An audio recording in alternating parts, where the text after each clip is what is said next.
ክቡራትና ክቡራን ውድ ቤተሰቦቻችን እንደምን አደራችሁ። በትግራይና በአማራ ክልል አዋሳኝ አካባቢ ሰሞኑን ሲደረግ የነበረው ጦርነት ረገብ ቢልም በአፋር በኩል ግን በከባድ መሳሪያዎች የታገዘም ለሰዓታት የዘለቀ የተኩስ ልውውጥ ተደርጓል። በህወሓት ኃይሎች ላይ ከባድ የተባለ ኪሳራ እንደደረሰባቸው ከአፋር ክልል ደረሰን ሰበር መረጃ አመላክተዋል። ውድ ቤተሰቦቻችን በሰዓቱ የትንታኔ ዘገባችን እነዚህን ጉዳዮችን በስፋት እንዳስሳለን። ጥበብ ሚዲያ በጋዜጠኞች የተመሰረተ ሚዛናዊና ተአማኒ መረጃዎችን በየዕለቱ የሚያደርሳችሁ ገለልተኛ የሚዲያ ተቋም ነው። ለቤቱ አዲስ የሆናችሁ ሰብስክራይብ በማድረግ የደወል ምልክቷን በማብራት የቤቱ አባል ትሆኑ ዘንድ በታላቅ ትህትና እንጋብዛለን። ውድ ቤተሰቦቻችን ባለፈው ሳምንት ህወሓት በመከላከያ ሰራዊቱ በተከዜ አካባቢ ጥቃት መፈጸሙን ተከትሎ የተቀሰቀሰ የነበረው የትግራይ ጦርነት ትንሽ ረገብ ብሏል። ይሁን እንጂ ግን የአማራ ፋኖ በአካባቢው ላይ ጥቃት መክፈቱን ነው ለማወቅ የተቻለው። የፋኖ ታጣቂ ኃይል በአካባቢው በሚንቀሳቀሱ የመንግስት የጸጥታ ኃይል አባላት ላይ ያነጣጠረ ከባድ የተባለ ጥቃት መፈጸሙን ከስፍራ ያገኘነው መረጃ ያመላክታል። ለሰዓታት የዘለቀ የተኩስ ልውውጥም ተደርጓል። በፋኖ በኩልም በመንግስት በኩልም ግን ደረሰ ስለተባለው ጉዳት ዝርዝር መረጃ ይህ ዜና እስከተጠናከረበት ጊዜ ድረስ የወጣ መረጃ የለም። በአካባቢው በመንግስት የጸጥታ ኃይሎች ጦርነት ከፍቶ የነበረው የህወሓት ኃይል ህወሓት የአፍሪካ ህብረት ያቀረበውን የሰላምና የድርድር ሐሳብ መቀበሉን ተከትሎ አካባቢውን ለቆ እንደወጣ አስታውቋል። ለሰላምና ለድርድር ቅድሚያ እንደሚሰጥ ህወሓት በመግለጫው አስታውቋል። ይህን ተከትሎም በትላንትናው ዕለት ወደ ትግራይ ክልል የሚደረጉ በረራዎች ዳግም መጀመራቸውን ለማወቅ ተችሏል። በትላንትናው ዕለት ከንጋቱ 1 ሰዓት ከ50 ላይ የመጀመሪያው አውሮፕላን መቀሌ አሉላ አባነጋ አውሮፕላን ማረፊያ ማረፉንም ለማወቅ ተችሏል። ወደ ሌሎች ከተማዎችም ወደ ሽሬና ወደ አድዋ እንዲሁም ወደ አክሱም ከተማዎች በረራዎች መጀመራቸውን ነው ለማወቅ የተቻለው። ይሁን እንጂ በሌላ አቅጣጫ ደግሞ ጦርነቱ ቀጥሏል።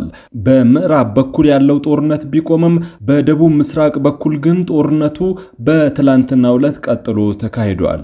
ትላንትና አመሻሽ ጀምሮ በአፋር ልዩ ኃይልና በቲዲኤፍ መካከል ውጊያዎች ሲደረጉ ነበር የነበረው። የአፋር ልዩ ኃይል በቲዲኤፍ ኃይሎች ላይ ከባድ የተባለ ጉዳት ማድረሱን ለማወቅ ተችሏል። በአፋር ልዩ ኃይል ጥቃት ለመፈጸም ተዘጋጅተው የመጡ የቲዲኤፍ ኃይሎች ቀድመው ጦርነት ከፍተው የነበረ ቢሆንም የአፋር ልዩ ኃይል ግን በወሰደው የመልሶ ማጥቃት እርምጃ በቲዲኤፍ ኃይሎች ላይ ከባድ የተባለ ጉዳት መድረሱን ከስፍራው ያገኘነው መረጃ ያመላክታል። የትግራይ ኃይሎች የአፋር ክልልን መንግስት ቲፒኤፍ የተባለውን የትግራይ ታጣቂ ኃይል በማደራጀትና በማስታጠቅ ይከሳሉ። በተደጋጋሚም ወደ አፋር ክልል ጥቃት በመክፈት የአፋር ክልልን ለማስጠንቀቅና የአፋር ክልል ላይ ጉዳት ለማድረስ ሞክረዋል። በአፋር ክልል ተደራጅቶ እየተንቀሳቀሰ የሚገኘው ቲፒኤፍ የተባለው ኃይሉን አደራጅቶና ከጊዜ ወደ ጊዜ የመዋጋት አቅሙን እያጎለበተም የትግራይን ፖለቲካ ሊቀይር የሚችል ስር ነቀል ለውጥ ለማምጣት የሚያስችል የትጥቅ ትግል ለመጀመር ሙሉ ዝግጅቱን ማጠናቀቁን ለማወቅ ተችሏል።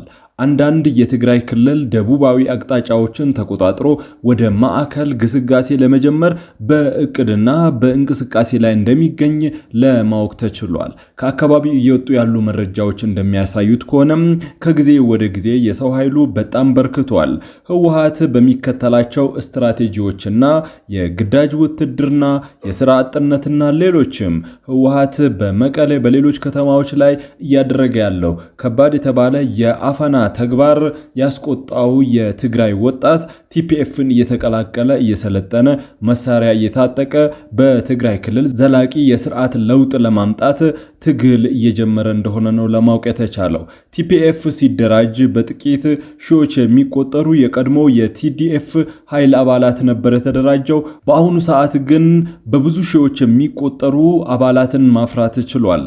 ከባባድ መሳሪያዎችንም ታጥቆ ለስትራቴጂክ ለውጊያዎች የሚያገለግሉ ዘመናዊ መሳሪያዎችን አዘጋጅቶ የህወሓትን ስርዓት በኃይል ለመጣል የትጥቅ ትግል ለማድረግ በዝግጅት ላይ ይገኛል። ይህ ኃይል የሚናቅ ኃይል እንዳልሆነ ነው የተለያዩ የውጭ ሀገር ሚዲያዎች ሳይቀር እየዘገቡ የሚገኙት። ቻናል 4 የተባለው የእንግሊዝ ሚዲያ ባለፈው ይህንን ኃይል በማነጋገር ዶክመንተሪ ሰርቶ ነበር። በሱ ዶክመንተሪም ለማወቅ የተቻለው በጣም ብዙ ግዙፍ የሚባል ጦር መገንባት እንደቻለና ጠንካራ የተባለ ኃይል ማፍራት የቻለ ኃይል ነው። በትግራይ ክልል ፖለቲካ ውስጥ ንቁ ተሳታፊ ሊሆን የሚችልና ተመራጭ ኃይል ሆኖ ለመቅረብ የተዘጋጀ ኃይል እንደሆነ ነው ከቻናል 4 ዶክመንተሪ ለመረዳት የተቻለው። በትግራይ ክልል አሁንም የጦርነት ደመናው እንዳንዣበበ ነው የሚገኘው። የነዳጅ እጥረት ከባድ የተባለ ችግርም ፈጥሯል። የፌዴራሉ መንግስት ወደ ትግራይ ክልል የሚገባው ነዳጅ ለህወሓት የጦርነት እንቅስቃሴ ስትራቴጂካዊ ሪዘርቨርነት እያገለገለ እንደሆነና ህወሓት የተለያዩ ታንከሮችን በማዘጋጀት ለረጅም ጊዜ ለመዋጋት የሚያስችለውን የነዳጅ አቅርቦት እያከማቸ እንደሆነ የፌዴራሉ መንግስት ስለደረሰበት ወደ ትግራይ ክልል የሚገባውን የነዳጅ መጠን በከፍተኛ ሁኔታ ቀንሶታል። የፌዴራሉ መንግስት ለትግራይ ክልል ለመንግስት ሰራተኛና ለተለያዩ መንግስታዊ አገልግሎቶች እንዲውሉ የሚከፍለውን በጀት በከፍተኛ ቁጥር ሰራዊት በማሰልጠንና ለሰራዊት ክፍያ፣ ለመሳሪያ ግዢ፣ ለሌሎችም ለጦርነት ቅድመ ዝግጅቶች እያዋለው እንደሆነ ስለተደረሰበት ለትግራይ ክልል ሲሰጠው የነበረው ድጋፍና በጀት ሙሉ በሙሉ ቆሟል። ወጣቶች በከፍተኛ መጠን ክልሉን ለቀው እየተሰደዱ ነው የሚገኙት። በክልሉ ይከሰታል የተባለውን ጦርነት ፍራቻም ወደ አጎራባች ክልሎች በከፍተኛ መጠን የትግራይ ወጣቶች እየተሰደዱ ነው የሚገኙት። ጦርነቱ ቢጀምር በግዳጅ ወደ ጦርነት እንዲሰማሩ ሊደረጉ ስለሚችሉና የግዳጅ ውትድርና የህወሓት መታወቂያ ስለሆነ በትግራይ ላይ በመጀመሪያው ጦርነት እንዲሁም በተለያዩ ጊዜያት የትግራይ ወጣቶችን ያለ ፍላጎታቸው በማፈስ ወደ ውጊያ ማስገባት ልምድ ስላለው ይህንንም የትግራይ ወጣቶች በደንብ ስለሚያውቁ ራሳቸውን ከጦርነቱ ለማሸሽና ህይወታቸውን ለመታደግ በጦርነቱ ላለመሞት በሚል ወደ አምሃራና ወደ አፋር ክልሎች እንዲሁም ወደ ተለያዩ የሀገሪቱ ክፍሎች ብሎም ከሀገር ውጪ እየተሰደዱ እንደሚገኙ ነው ለማወቅ የተቻለው። በክልሉ ያለው የንግድና የትራንስፖርት አገልግሎት በከፍተኛ ሁኔታ ተረብሿል። የባንክ አገልግሎትም በበቂ ሁኔታ የለም። የገንዘብ እጥረት ተፈጥሯል። ክልሉ ላይ የገንዘብ እጥረት የፈጠረው ቀውስም በቀላሉ የሚገለጽ ነገር አይደለም። በነዳጅ ላይ የተጣለው ክልከላ የፈጠረው የትራንስፖርት መስተጓጎል ክልሉ ላይ የጦርነት ጥላና ጥልቶበታል። ለጊዜው ጦርነቱን አቁመናል፣ ሰላምን እንፈልጋለን ቢሉም በሰላም ግን ችግሮችን መፍታት የሚቻልበት እድል እየጠበበ መጥቷል። ህወሓት በእነዚህ ችግሮች ምክንያት ክልሉን መምራት አቅቶታል። ክልሉን በሰላም መምራት ካልቻለም በኢመርጀንሲ ወይም የአደጋ ጊዜ አዋጅን በማወጅ ሊሆን ይችላል ህብረተሰቡን መዋጮ እንዲያዋጣና በተለያየ መልኩ ህብረተሰቡ ትግሉን እንዲደግፍ በማድረግ በጦርነት ካልሆነ በስተቀር በሰላም ክልሉን መምራት እጅግ ፈተና ሆኖበታል። ለዚህም ጦርነቱን ዳግም ይጀምረዋል ተብሎ እየታሰበ ነው የሚገኘው። ዘላቂ ሰላም ሊመጣ ይችላል ተብሎ የሚታመነው ህወሓት በብሔራዊ ምርጫ ቦርድ የተሰረዘውን ህጋዊ ማንነቱ ተመልሶለት በክልሉ ምርጫ ተሳታፊ ሆኖ ምናልባትም ክልሉን መምራትና በፌዴራሉ ስልጣን ተሳታፊ ሊሆን የሚችልበት እድል ከፌዴራሉ መንግስት ጋር በመግባባት መፈጠር ከቻለ ብቻ ነው።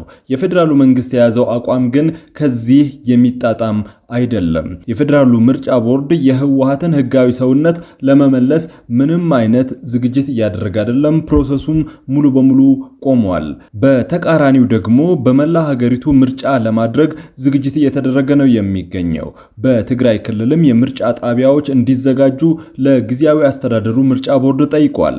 ጊዜያዊ አስተዳደሩ ግን የምርጫ ጣቢያዎችን ለማዘጋጀት ፈቃደኛ አይደለም። ለሶስተኛ ጊዜ ምርጫ ቦርድ ላቀረበው ጥያቄም ይህ ነው የሚባል የሚባል ምላሽ አልሰጠም።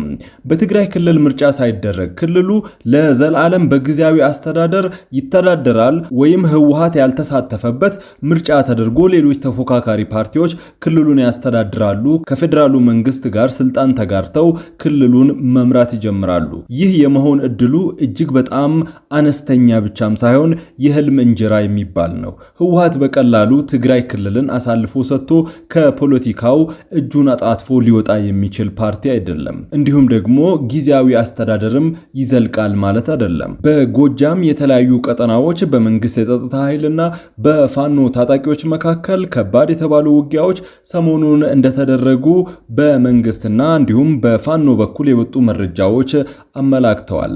የምስራቅ እዝ አዛዥ ሌተናል ጀነራል መሐመድ ተሰማ በጎጃም ቀጠናዎች ተሰማርቶ ግዳጁን በመወጣት ላይ የሚገኘውን የሀገር መከላከያ ሰራዊት አባላትን ጎብኝተዋል፣ አበረታተዋል፣ ደግፈዋል።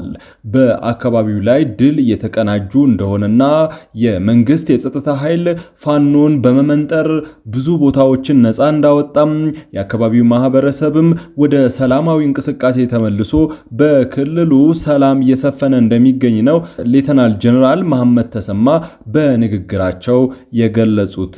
ሀገራችን ስታድግና ስትለወጥ አይናቸው የሚቀላ ታሪካዊ ጠላቶቻችን ኢትዮጵያን የማፍረስ እቅዳቸው አልተሳካም፣ ከስሟል። የኛው ባንዳዎች ኢትዮጵያን ከውጭ ኃይሎች ተልዕኮ በመቀበል ለማፍረስ ያደረጉት ጥረት በመከላከያ ሰራዊቱ ጠንካራ ስምሪትና ጠንካራ ጥቃት ከሽፏል። ፋኖ ተበታትኖ በየቦታው አሁን ወደ ጫካ በመግባትና በየሰፈሩ ተበትኖ በዝርፊያ ላይ ተሰማርተዋል ሲሉ ተናግረዋል። የፋኖ ታጣቂዎች በፊናቸው ደግሞ የሚናገሩት መንግስት ከሚያወጣው ሜጀር ጀነራል መሐመድ ተሰማ ከሚናገሩት ተቃራኒ ነው።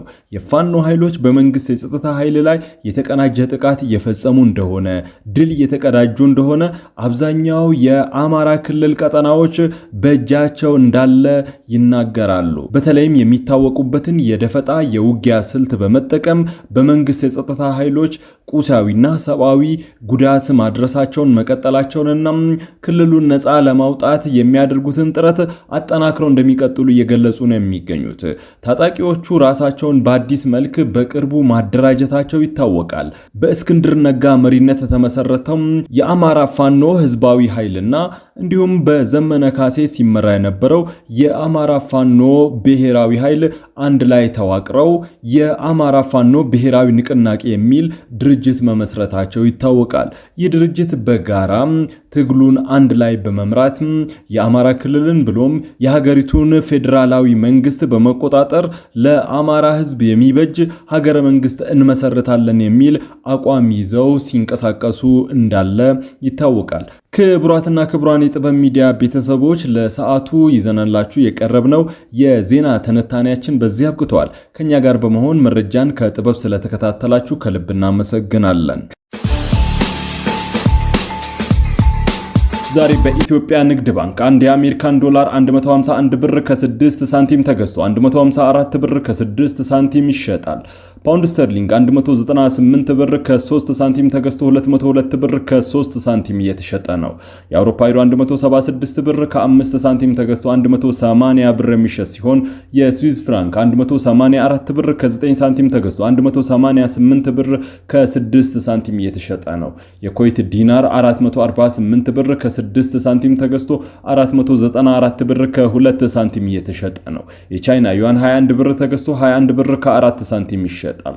የተባበሩት አረብ ኤሚሬቶች ድርሃም 41 ብር ከ2 ሳንቲም ተገዝቶ 42 ብር ከ1 ሳንቲም እየተሸጠ ነው። የሳውዲ ሪያል 40 ብር ከ4 ሳንቲም ተገዝቶ 41 ብር ከ2 ሳንቲም በዕለቱ የመሸጫ ዋጋ ነው።